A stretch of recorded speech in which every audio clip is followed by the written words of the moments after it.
All right. So basically to modify the kernel, what I basically did was I ran a grep command looking for the RCU and kernel boot function thing recursively to go through all files in the kernel source directory.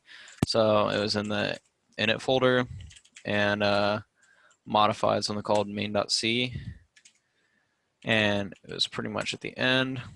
So made a print kernel statement with a arbitrarily elevated kernel level, so it would actually display under default conditions. And I just added my message like I was supposed to.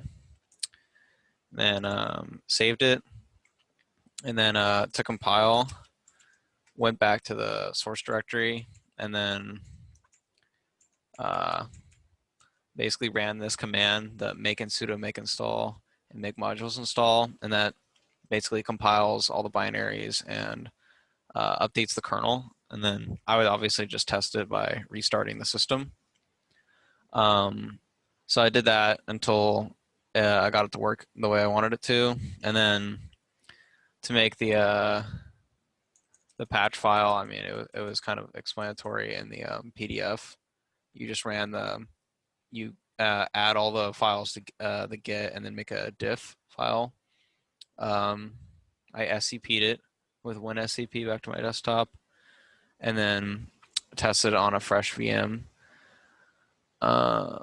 For the extra credit, I ran a find command, something like, yeah, it was find, it was actually find iname. I just had to retest it.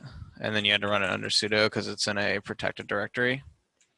But I ran that from the main directory on the drive. And then, so that brought me to the grub folder. And then in here, there is a file called menu. So I just, you had to edit it with sudo.